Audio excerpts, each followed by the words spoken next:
Hello mga alamat! In this video, pag-uusapan po natin ang mga requested stocks ninyo tulad ng SCC, EEI, at AEV. Are you guys ready? Let's go! Alright, so let's start off today's video with EEI. Now itong EEI, for the longest time, we have essentially been consolidating between dito around 3.12, 3.11 hanggang dito sa 3.82. So ito yung range na nilalaroan natin, no? Now I realized na along the way, nag-develop tayo ng not exactly midway point, pero somewhere around the middle, meron tayong untog dito around 3.39, 3.4. Kung pupunahin po natin siya, it has acted as both resistance and support, diba? Resistance, support, and so on along the way. So, I'm considering that as a decent level na para masabi natin that we have a chance to climb to 3.82, we do need to see na nagtatrade tayo above 3.4. Okay? But all that being said, if you want to simplify everything, the range that we're currently trading at is from 3.12 hanggang 3.82. Okay? Now, kung kunwari, from here, we break beneath tong 3.12, 3.11 na level, what we're looking at is meron tayong area of support dito sa baba between 2.8 to 2.9. On the flip side, kung mabasag natin tong 3.82, we have our next level of resistance at 4.21. So overall, I think it's not the worst thing in the world na nagko-consolidate tong EEI. Maybe if it takes a bit more time, mag-consolidate muna siya. Eventually, if it breaks out, whether pataas or pababa man siya, it might give, number one, a clearer plan to potentially trade the market. Kung nabasag siya pababa, a clearer range might form na pwede nating tradean, na mas malinis, na mas wala pang chop. Kung mabasag naman siya pataas, perhaps that's what we're looking for as a potential reversal or as a potential start of a reversal dito sa EEI. Next, silipin naman po natin tong Macroasia or ang MAC. Okay? After natin magkaroon ng strong up move here, as always, lagi natin sinasabi, inefficient moves like so, typically nakakain, and in this case, nangyari nga. After nangyari nun, price has essentially been consolidating between 4.25 hanggang mga 4.7. Okay? Now, while we're ranging within this area, if you're a range trader, perhaps something sets up for you and baka interesado kayong i-trade siya, that's up to you, no? Just take note na meron tayong potential untog dito sa 4.45 kasi once again, it's a decent inflection point. It has acted as both support and resistance along the way. So, hindi tayo nagugulat kung nakakatagpo tayo ng kahit konting reaction man lang if and when we get to that level.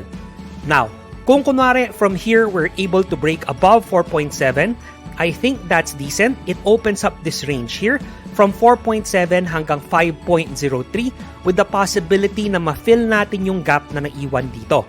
So that could be a decent trade idea or a decent trade that's coming down the pipeline depending on what structure forms as we head there, no?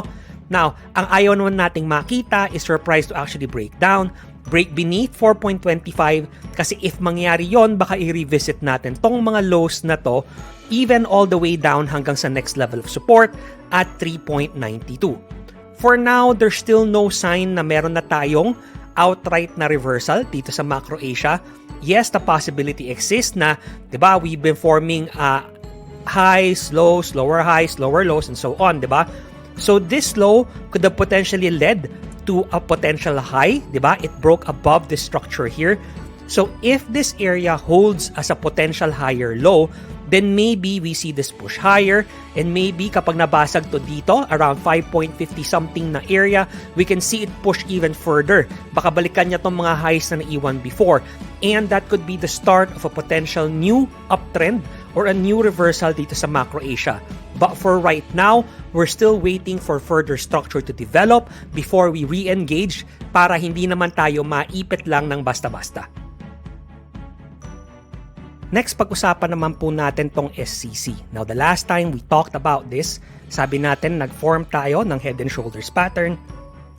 And then, this candle here tried to break above the high of the right shoulder. Diba? Trying to invalidate the pattern. Unfortunately, nagkaroon tayo ng rejection, no? Now, after all of that, rather than focusing simply on the right shoulder, I think the better approach would be to assume na for now, ito ang trading range natin. From 38 pesos hanggang mga 42.15 or lagyan na lang natin sa 42 pesos para mas madali, no? Now, that's not to say na price will actually come back here tapos gaganyan lang ng tick perfect lagi, no? Unfortunately, the market doesn't work like the textbooks would want us to believe, okay? So, what we're watching out here for is if we can close above 42.15, ang magiging bagong trading range natin is from 42.15 hanggang 44.4. Kung mabasag ang 44.4, obviously, bagong 52-week high tayo, and that can only be good news, no? Hopefully, from there, we can start pushing higher, making new highs, and so on. Na-delay ng konti ang stockholders meeting nito, kung di ako nagkakamali. I think it's been pushed back to early November. Okay, so be sure to check out PSE Edge para updated kayo sa balita na yon.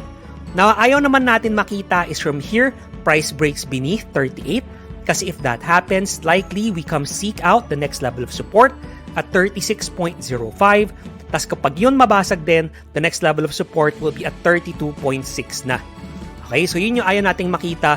Plus, if that happens, I think we can come back to our original thesis na nagpe-play out yung head and shoulders. Medyo naging anemic lang siya ng konti, no? Hindi ganun aganda yung itsura. As I said, very rarely nangyayari yung mga quote-unquote textbook na setups in the real market.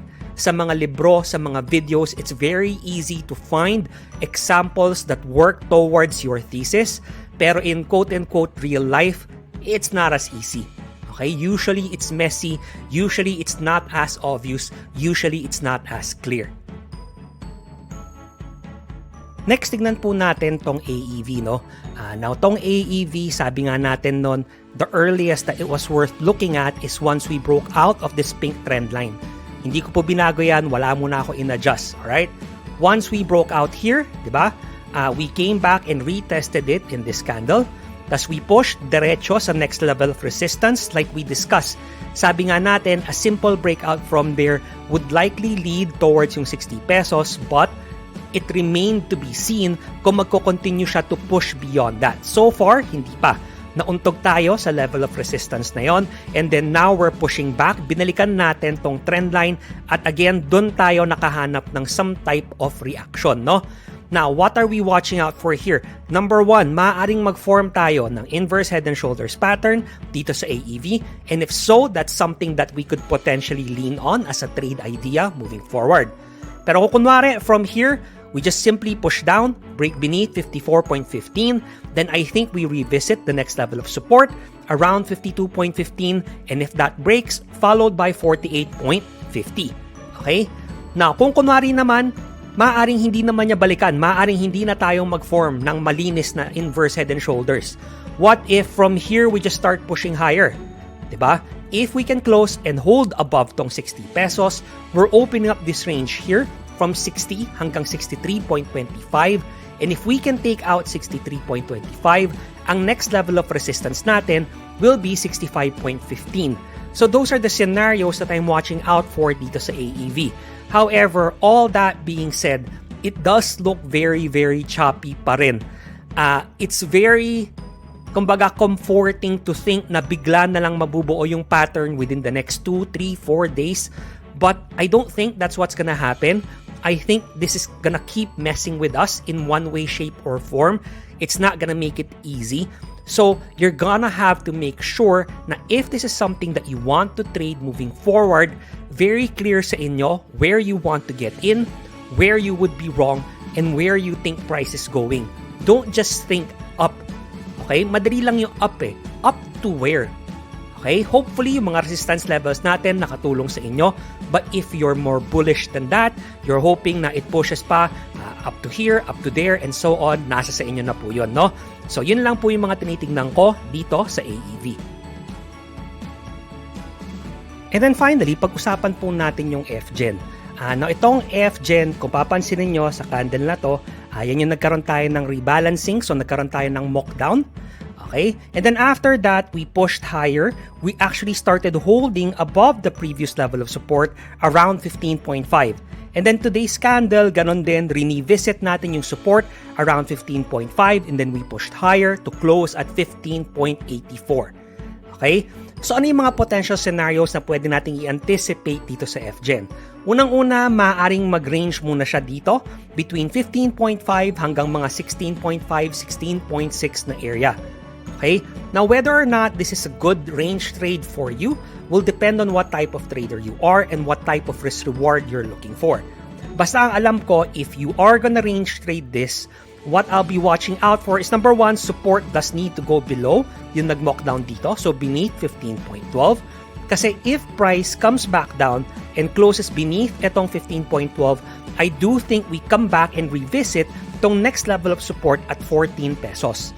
Now, tong 14 pesos, that's our pandemic low. Yun yung support na nag-form noong March 2020. No? Now, on the flip side, if we can come back and start trading above 16.6, diba, mag-hold tayo dito, then that opens up this range from 16.6 papuntang 18.02. At kung yung 18.02 ay mabasag din po natin, yung next potential na target niya will be around 19.92 hanggang 20 pesos na.